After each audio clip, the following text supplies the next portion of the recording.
Bonjour, dans cette vidéo nous allons parler des tableaux. Les tableaux sont la structure la plus basique en programmation et une des plus utilisées.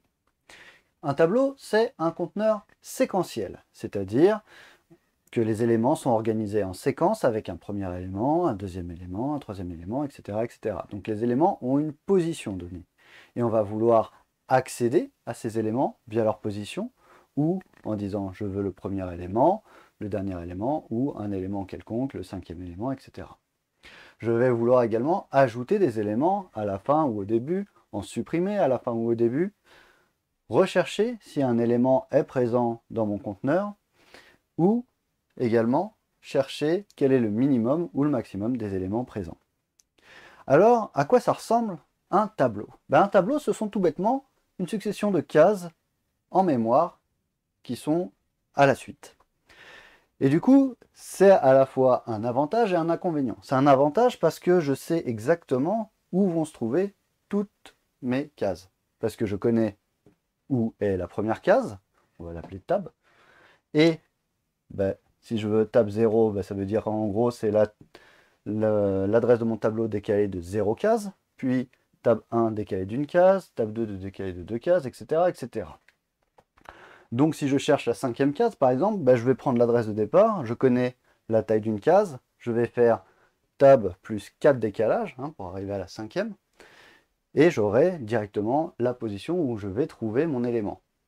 Ce qui fait que pour tout ce qui est accès aux éléments, que ce soit le premier, le dernier ou aléatoire, je sais en temps constant où est-ce que je vais les trouver. Donc j'ai une complexité pour ces opérations en O de 1. Hop. O de 1, O de 1, O de 1.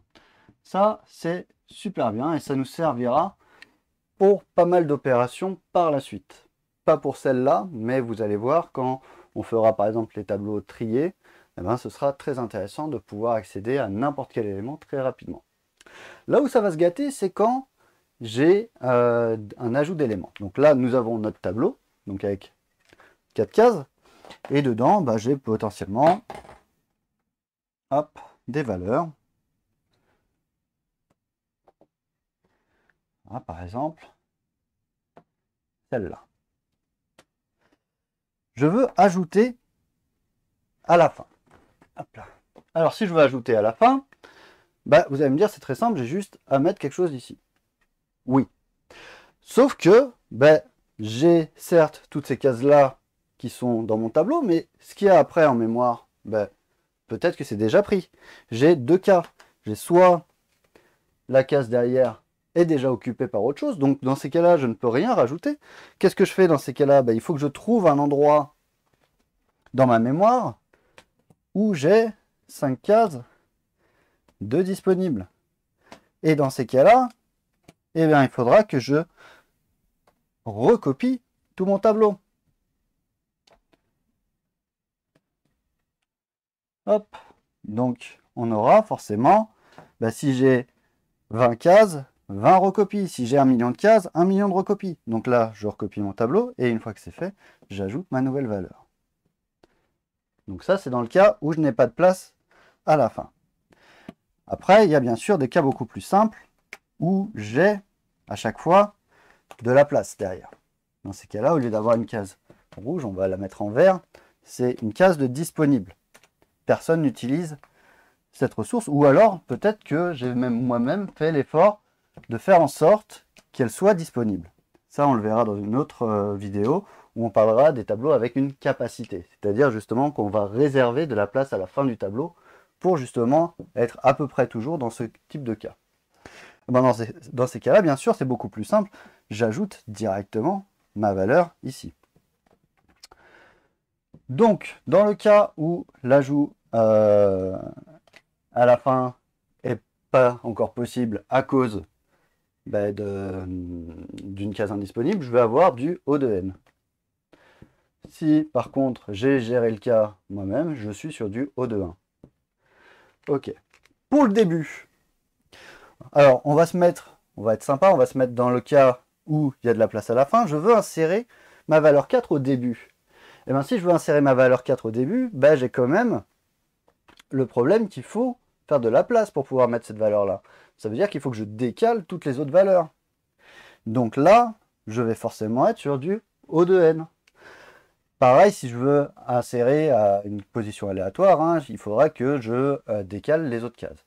Donc si je veux insérer à une position P, on va dire par exemple ma position P, c'est celle-là ici. Ce qu'il va falloir faire, c'est décaler tout ce qui est après, en considérant que, bien sûr, j'ai une case ici. Donc, pour l'insertion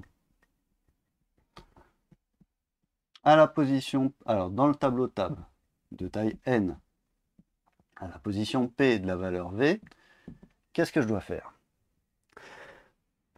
Une erreur que vous allez me faire souvent ici, c'est de dire, bah, j'ai juste à faire, alors ça c'est la mauvaise façon de faire, je vais la mettre en rouge, de dire, bah, pour I allant de P à n-1, faire tab de I plus 1 égale tab de I.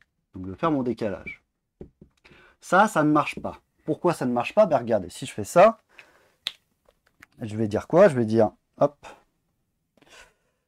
je vais décaler ça ici, puis après je vais mettre là, je décale ça ici, puis après je vais mettre là, hop, je ne sais pas où j'ai mis mon dernier petit marqueur, mais bon, je vais encore le mettre ici. Mais du coup, j'ai mis que des 3 partout. Ah, c'est pas ce que je veux.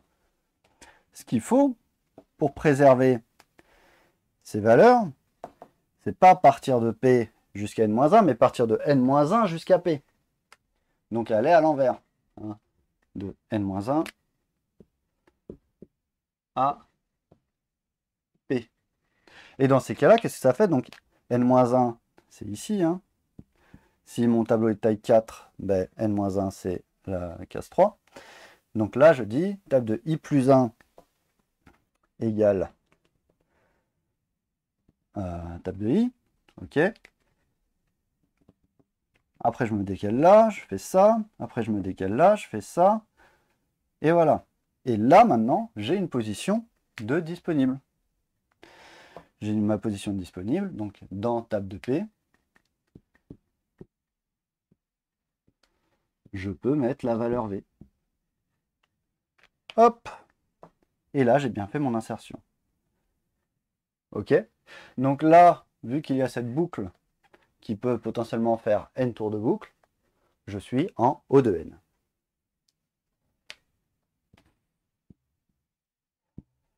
Pour la suppression des éléments, c'est un petit peu pareil. Je ne peux pas juste dire, tiens, je veux supprimer ce qui est en position P. Voilà. Pourquoi? Parce que ici, j'aurai un trou. Il faut que je remplisse mon trou. Donc, pour la suppression, alors la suppression enfin, c'est le cas particulier, bah, je dis juste, ok, là j'avais un tableau de taille 5, bah, je considère que j'ai juste un tableau de taille 4. Ce truc là, je considère que c'est plus dans mon tableau. Boum, ça marcherait. Donc là, on aurait quelque chose en O de 1. Que j'ai 1 million de cases ou que j'en ai 10, je fais le même nombre d'opérations. Je dis juste, bah, mon tableau fait une case de moins. Donc là, O de 1.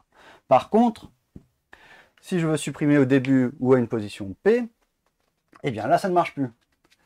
Là, je vais avoir un trou si je dis juste je supprime à la position P.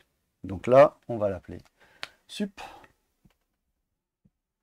Dans mon tableau tab de taille n à la position P. Je vais supprimer ce qui est à la position P. Comment je fais ici? Eh bien, je vais reboucher mon trou, je pars de la position P et je mets dedans ce qui est à la position P plus 1. Tac. Tac. Et s'il y avait ça à la fin, tac. Et puis après, bien sûr, je considère que mon tableau fait une case de moins. Du coup, là, je pars de P et je mets dans table de P ce qui est à la position. Je pars, donc je dis pour I allant. Alors là, mon tableau fait une taille n à ce moment-là. Donc là, mon n-1, là ce serait n-2 ici. Et là, c'est mon n-1. Je vais faire mon i qui va là, là et là. Donc je m'arrête en n-2. Donc i allant de P à n-2. Et je ferai quoi? Je dirais bah, tout simplement tab de i est égal à tab de i plus 1. Hop là. Donc là, si je reviens à comme j'étais tout à l'heure, bon par exemple on a ça, je veux supprimer ce qu'il y a là. Donc i est ici, je prends la valeur de ce qu'il y a au-dessus, hop, je prends ici la valeur de ce qu'il y a au-dessus, hop, je prends ici la valeur de ce qu'il y a au-dessus, et je considère que maintenant mon tableau s'arrête ici. Donc là, pareil, j'ai une boucle qui potentiellement fait n tours, donc j'ai quelque chose en O de n.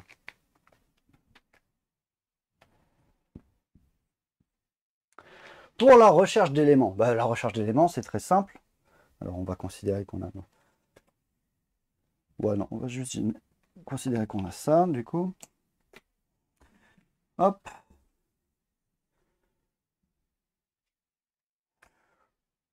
On va mettre un 5 à la place. Voilà. Je veux chercher une valeur. Bah, qu'est-ce que je fais? Tout simplement, je vais parcourir chaque case. Et si je trouve ma valeur, eh ben, je retourne vrai. Si je ne trouve pas ma valeur après avoir parcouru toutes mes cases, je retourne faux. Donc là, recherche.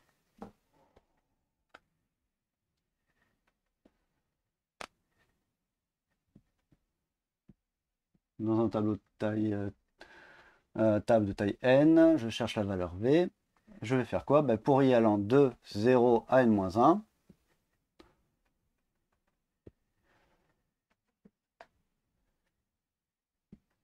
si table de i est égale à v, je retourne vrai.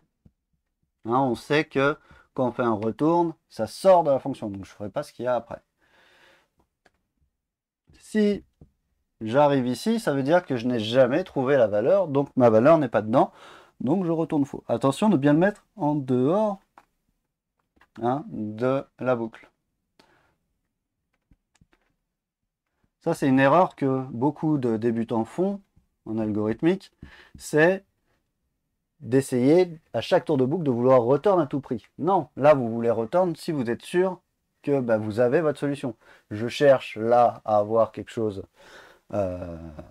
Est-ce que quelque chose est contenu dedans? Si j'ai trouvé, oui. Par contre, je ne sais pas s'il va pas être plus loin, donc je n'essaie pas de retourner faux tout de suite. Je retourne faux à la fin si je ne l'ai jamais trouvé. Donc là, j'ai encore une boucle qui fait n tours de boucle. Donc ici, ma recherche est en O de n. On pourra améliorer ça si on a un tableau trié. C'est un petit peu comme dans le cas d'un dictionnaire. Quand vous cherchez dans un dictionnaire, vous ne lisez pas tous les mots. Vous coupez en deux à chaque étape. Ben là, on fera pareil avec un tableau trié. Mais on verra ça dans une autre vidéo. Et enfin, la recherche du minimum et du maximum. Donc, je vais le faire pour le minimum, hein, c'est symétrique pour le maximum.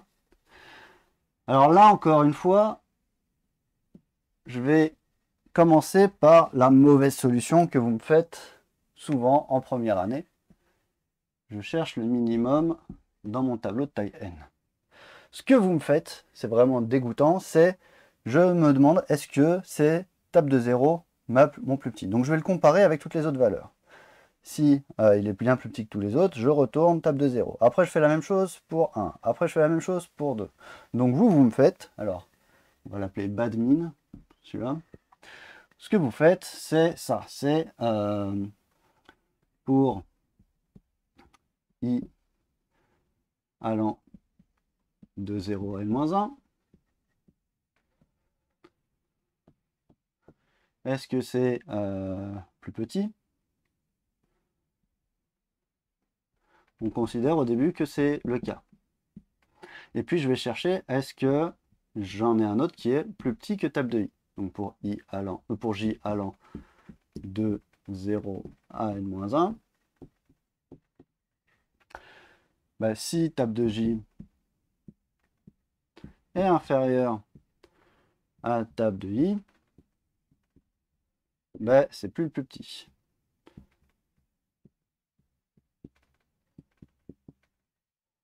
Égale 0.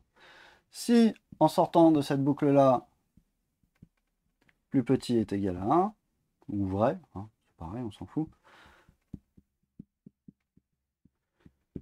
je retourne table de i. Donc ça, c'est vraiment pas bien. Pourquoi? Parce que là, j'ai 4 cases. Regardez. Je vais faire combien de comparaisons? Bon, table de i, je compare avec lui-même. Non, non, non, non. Ok, j'ai déjà fait 4 tests. Lui, 4 autres tests. Lui, 4 autres tests. Lui, 4 autres tests. Potentiellement, je vais en faire n fois n tests. Je suis en quadratique. C'est-à-dire que si j'ai 10 cases, je vais faire 100 tests. Si j'ai 1000 cases, je vais faire 1 million de tests.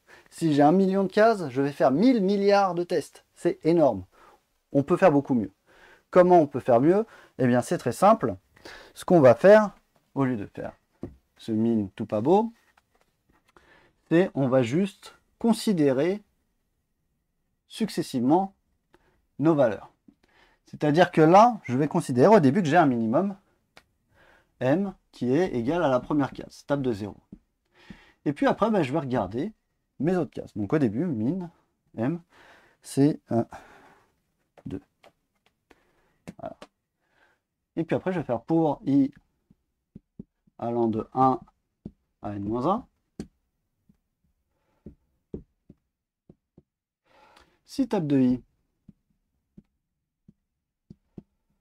est inférieur à min, à m, je mets m à table de i.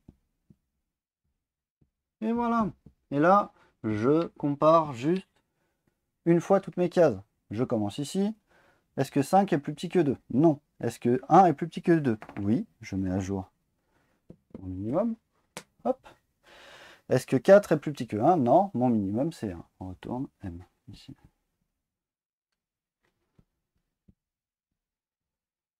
Donc, vous voyez, c'est beaucoup plus simple. Donc là, du coup, je fais une seule boucle. Je suis en O de n. Pareil, si j'avais un tableau trié, ce serait beaucoup plus simple. Pourquoi? Parce que le minimum d'un tableau trié, c'est le premier élément. Le maximum d'un tableau trié, c'est le dernier élément. Tout simplement. Donc vous voyez que de temps en temps, ça peut être intéressant d'avoir un tableau trié. Donc dans la prochaine session, on verra justement comment on fait, par exemple, la recherche d'un élément dans un tableau trié. C'est tout pour cette vidéo. Merci de votre attention.